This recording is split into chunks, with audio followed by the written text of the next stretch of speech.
دوستو، بسم اللہ الرحمن الرحیم۔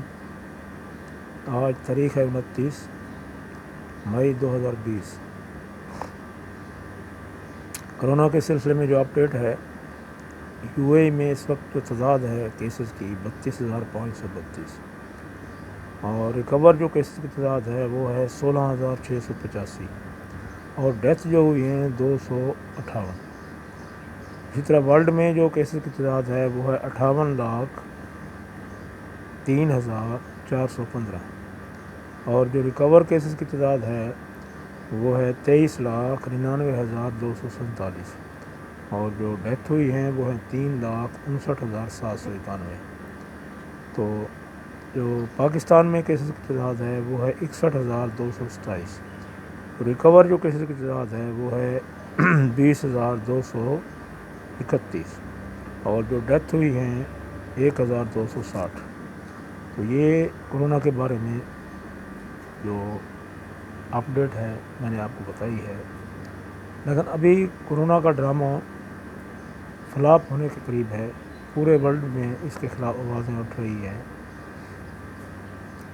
جہاں پر اس کے خلاف آوازیں اٹھ رہی ہیں وہاں اس کے افواہوں پھیلانے کے جو اثرات ہیں وہ بھی مرتب ہو رہے ہیں۔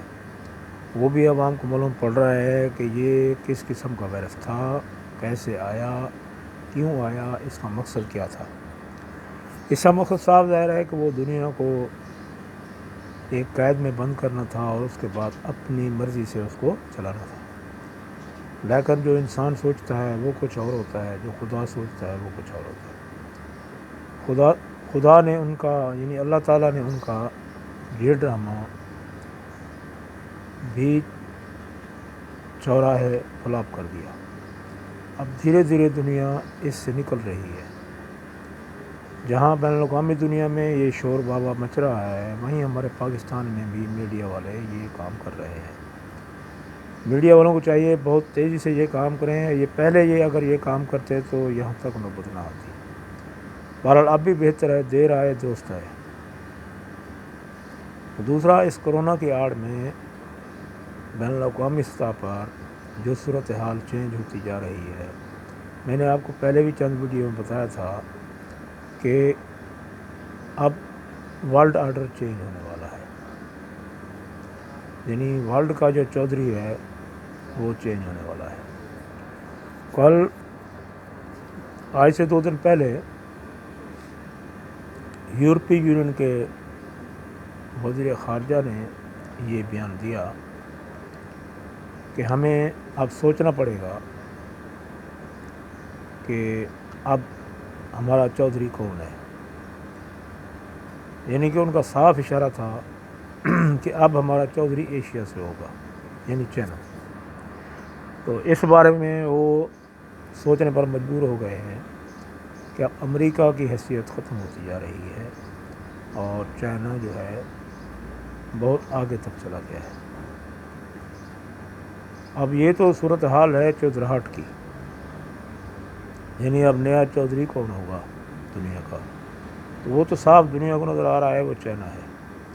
اور اس کے لیے جو شارٹ کٹ راستہ ہے، یعنی دنیا کو مال سپلائی کرنے کا، دنیا کے ساتھ تجارت کرنے کا، وہ ہے سی پیک۔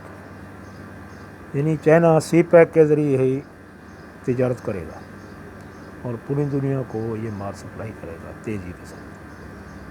تو اس سی پیک کی حفاظت کے لیے چائنا نے بڑھ چڑھ کر حصہ لیا ہے۔ نہ صرف اس کو سیفٹی دینی ہے، نہ بلکہ اس کو بچانا بھی ہے اور تکمیل تک بھی پہنچانا ہے، کیونکہ چائنا ایک بزنس کنٹری ہے، وہ اپنے بزنس کو سب سے زیادہ اہمیت دیتا ہے اور اس لیے اس نے لداخ کا مقام سنبھال لیا ہے۔ لداخ پر قبضہ کر کے وہ ایریا جہاں سے انڈیا سی پیک کو متاثر کر سکتا تھا، وہیں پر اس نے اپنی فوجیں بٹھا دی ہیں اور ساتھ ہی ساتھ نفری بڑھا رہا ہے اور ہیوی مشینری بھی لا رہا ہے۔ تو یہ تو انڈیا کا وہ خواب چکنا چور ہو گیا کہ میں گلگت بلتستان پر یا اونچی چوٹیوں پر قبضہ کر سکوں گا اور آزاد کشمیر پر بھی قبضہ کروں گا۔ یہ اس کا خواب رہے گا انشاءاللہ۔ اس نے جہاں چائنا کے ساتھ چھیڑ خانی کی ہے، وہیں وہ چھیڑ خانی پاکستان کے ساتھ بھی کر رہا ہے۔ پچھلے دنوں ہماری آرمی نے کشمیر کے مقبوضہ کشمیر اور آزاد کشمیر کے بارڈر پر ایک ڈرون مار گرایا ہے۔ ڈرون اس لیے استعمال کیے جاتے ہیں کہ وہ بغیر پائلٹ کے چھوٹے جہاز ہوتے ہیں، وہ نگرانی کرتے ہیں، علاقے کی نگرانی کرتے ہیں، اور اس میں کیمرہ لگا ہوا ہوتا ہے، وہ مسلسل فوٹو بھیجتے رہتے ہیں۔ یہ ڈرون کا استعمال USA وار اور افغانستان وار کے دوران استعمال ہوا، اب یہ دن بدن بڑھتا جا رہا ہے۔ ایسے ڈرون ہمارے پاس بھی ہیں، پاکستان کے پاس بھی ہیں، تو وہ بھی وقتاً فوقتاً سرحد کی نگرانی کرتے رہتے ہیں۔ دوسرا، انڈیا نے ہمارا ایک جاسوس پکڑا ہے، بہت بڑا جاسوس ہے، وہ ہے کبوتر، اور انہوں نے یہ کہا ہے کہ کبوتر کی جو پاؤں میں ایک چھلا ہوتا ہے اس پر ایک نمبر لکھا ہوا تھا، وہ جاسوسی کا نمبر ہے، وہ کوڈ ہے۔ اب دیکھنا یہ ہے کہ وہ کبوتر کہاں تک پہنچتا ہے۔ اور حال ہی میں کل جو ہے کبوتر کا ایک مالک بھی نکل آیا، اس نے یہ بیان دیا کہ یہ کبوتر میرا ہے اور گورنمنٹ پاکستان سے درخواست ہے کہ یہ کبوتر مجھے واپس دلوایا جائے۔ تو انڈیا اب ایسے ہتھ کنڈے استعمال کر رہا ہے۔ اب وہ کبوتروں کو اور پرندوں کو نہ جانے کس کس چیز کو جاسوس بنا رہا ہے۔ پچھلے دنوں ایک خبر آئی تھی کہ گرمی کی جو لہر آئی ہے یہ بھی پاکستان سے آئی۔ ابھی کل کی نیوز ہے کہ ٹڈی دل یہ پاکستان نے ہمارے لیے بھیجی ہے۔ تو پاکستان تو خود ٹڈی دل میں پھنسا ہوا ہے، وہ تمہیں کیا بھیجے گا؟ ٹڈی دل پرندہ ہے، وہ تو کہیں بھی اڑ کے جا سکتا ہے، اس کو نہ تو کوئی بھیج سکتا ہے اور نہ ہی کسی کو پیغام رسانی کر سکتی ہے۔ یہ تو حالت ہے ہمارے دشمن کی۔ اب وہ بکلاٹ کا شکار ہے کہ چائنا سے مقابلہ کیسے کرے۔ اب چائنا سے تو مقابلہ کرنے سے رہا، اب وہ بھیکی بلی والا بیان بازی کر رہا ہے، اور بیان بازی بھی ایسی کر رہا ہے کہ جو دنیا میں جگ ہسائی کا سبب بن رہی ہے۔ اب وہ یہ نہیں چاہتا کہ چائنا سے وہ لڑائی کرے، کیونکہ چائنا چند دنوں میں ہی اس کو بچھاڑ کے رکھ دے گا اور دلی تک پہنچ جائے گا۔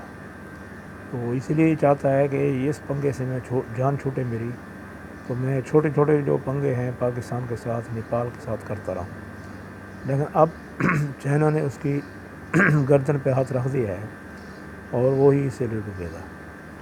اب پاکستان نے بھی اپنی فوجیں سرحد پر بھیج دی ہیں، وہ بھی جنگ کی تیاریاں کر رہا ہے اور جنگ کے لیے بالکل تیار ہے۔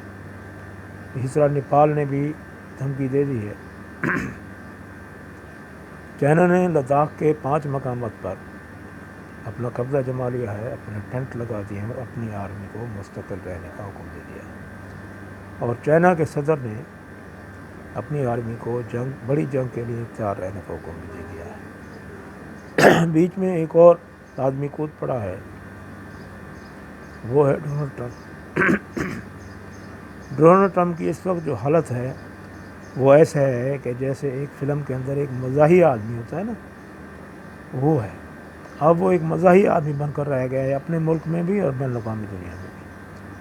بلکہ بین الاقوامی دنیا نے یہاں تک بھی کہہ دیا ہے کہ اس کی بات کو سنجیدہ نہ لیا جائے، یعنی کہ دنیا کے پاورفل ملک کا صدر ہے، اس کی بات کو سنجیدہ نہ لیا جائے، یعنی وہ جوکس پہ جوکس کرتا جا رہا ہے، غلط انفارمیشن دیتا رہا ہے۔ اور WHO نے بھی کہا ہے کہ اس کی بات پہ توجہ نہ دی جائے، کیونکہ اس کے پاس برابر معلومات نہیں پہنچتی ہیں، اسی لیے یہ غلط بیانی کرتا ہے جس سے پوری دنیا اس کی باتوں میں نہ آئے۔ تو یہ صورتحال ہے جناب پاکستان کی، انڈیا کی۔ اور اسی طرح پاکستان کی اندرونی سیاست میں یہ ہے کہ آٹا چینی کا جو بحران آیا تھا، اس کی ایک تحقیقاتی رپورٹ تیار ہوئی تھی۔ تحقیقاتی رپورٹ تیار ہونے کے بعد وہ رپورٹ جو ہے پبلک کر دی گئی تھی۔ اب جو پبلک ہونے کے بعد اب اس کی قانونی چارہ جوئی کی جا رہی ہے۔ قانونی چارہ جوئی 2 طرح سے ہوگی، یا نیب کے ذریعے ہوگی یا پھر FIA کے ذریعے ہوگی۔ FIA جو ہمارا وہ ادارہ ہے جس نے اس رپورٹ کو تیار کیا، اس کی تحقیقات کی اور اس کو وزیر اعظم کے سامنے پیش کیا۔ اسی طرح ہمارا جو 13 پچھلے دن PIA کا 320 طیارہ کراچی کے قریب گر کر تباہ ہو گیا تھا، اس کا جو بکس ہے، اسی طرح اس کا آڈیو خفیہ ریکارڈنگ والا جو باکس ہے وہ بھی مل گیا ہے۔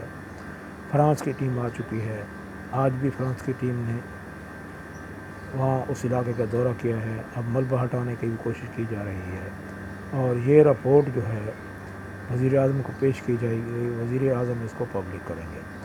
کل وزیر اعظم صاحب نے بھی اعلان کر دیا ہے کہ وہ اس رپورٹ کو پبلک کریں گے، اور جتنے PIA کے ایکسیڈنٹ ہوئے ہیں وہ تمام رپورٹوں کو پبلک کریں گے۔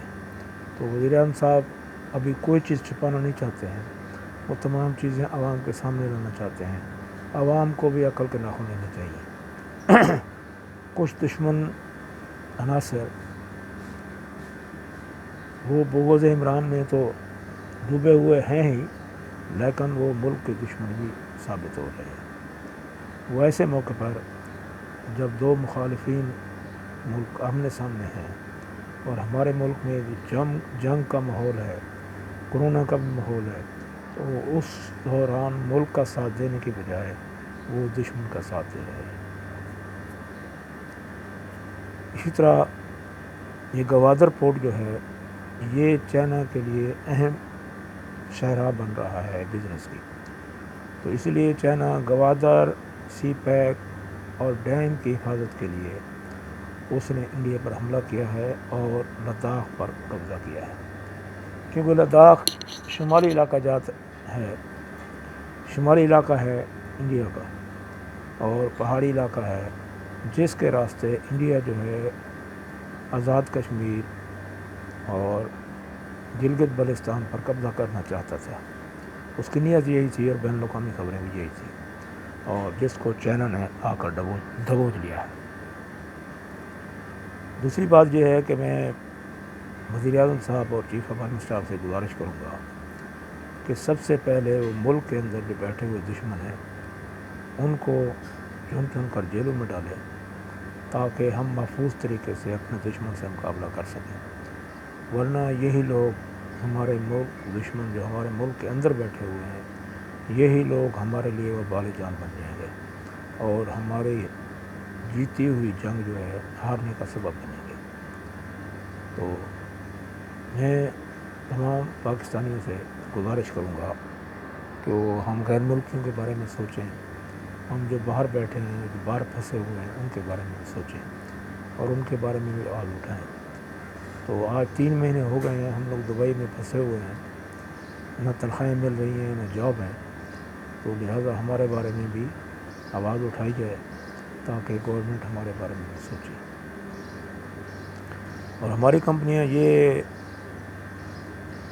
عذر پیش کر رہی ہیں کیونکہ پاکستان کی فلائٹیں نہیں جا رہی ہیں، یہ وہ فلائٹیں جا رہی ہیں جو ریزرو ہیں، جو پہلے سے ریزرو ہیں، وہ اب نئی فلائٹیں چالو کرے یا کوئی پرائیویٹ فلائٹیں چالو کرے جس سے ہم پھنسے ہوئے پاکستانی جو غیر ملک میں بیٹھے ہیں وہ اپنے ملک میں جا سکیں۔ ٹھیک ہے، پاکستان میں بھی کرونا ہے، یہاں بھی کرونا کی صورتحال ہے، لیکن ہماری یہ خواہش ہے کہ ہم اپنی سرزمین پر تو ہوں۔ ٹھیک ہے، ہماری یہ درخواست ارباب اختیار تک پہنچائیے، اور کرونا کے بارے میں جو ڈرامہ پاکستان میں چل رہا ہے اس کو بھی مزید ہوا دیجیے اور مزید اس کو اجاگر کیجیے تاکہ یہ ڈرامہ فلاپ ہو جائے اور ہماری عوام اور ہماری گورنمنٹ سکھ کا سانس لے۔ اس کے پیچھے کون سے ادارے ہیں، کون سے عوامل ہیں، کس طریقے سے یہ آیا ہے اور اس کا مقصد کیا تھا، اس کو پوری ورلڈ کا میڈیا اب دھیرے دھیرے سامنے لا رہا ہے، اور دبئی تقریباً کھلنے والا ہے اور کھل چکا ہے، سینما ہال کھل چکے ہیں، بڑی بڑی مارکیٹیں کھل چکی ہیں، دبئی مال کھل چکا ہے، ٹرانسپورٹ بھی کھل گیا ہے، اسکول جو ہے آن لائن تعلیم دی جائے گی، اس کے بارے میں بھی لائحہ عمل تیار ہو چکا ہے۔ ٹھیک ہے، اسی طرح دنیا کھلنے کی طرف جا رہی ہے اور ہماری جامع مسجدیں بھی کھلنے والی ہیں، اور انشاءاللہ آج جمعے کے بعد وہ مسجدیں کھلنا شروع ہو جائیں گی، اور آج کا جمعہ بھی اعلان کیا گیا ہے کہ مسجدوں میں ادا کیا جائے گا۔ تو یہ تھی بہت اچھی خبر ہے کورونا کے بعد۔ کورونا کے بعد جو لائحہ عمل ہے وہ تمام گورنمنٹس جو ہے تمام حکومتیں طے کر رہی ہیں، تو ہماری گورنمنٹ بھی اسی کام میں لگی ہوئی ہے کہ وہ یہ دیکھ رہی ہے کہ کورونا کے بعد ہماری کیا صورتحال ہے۔ اللہ بہتری کرے گا. آپ لوگ دعا کیجئے اور ہم بھی دعا کر رہے ہیں اپنے ملک کے بارے میں. باقی ہماری ویڈیو پسند آئے لائک کیجئے، شیئر کیجئے، سبسکرائب کیجئے. اگر ویڈیو پسند آئے تو اس کو کمنٹس بھی دیجئے، کوئی اچھا سا کمنٹس دیجئے. ٹھیک ہے، اللہ حافظ.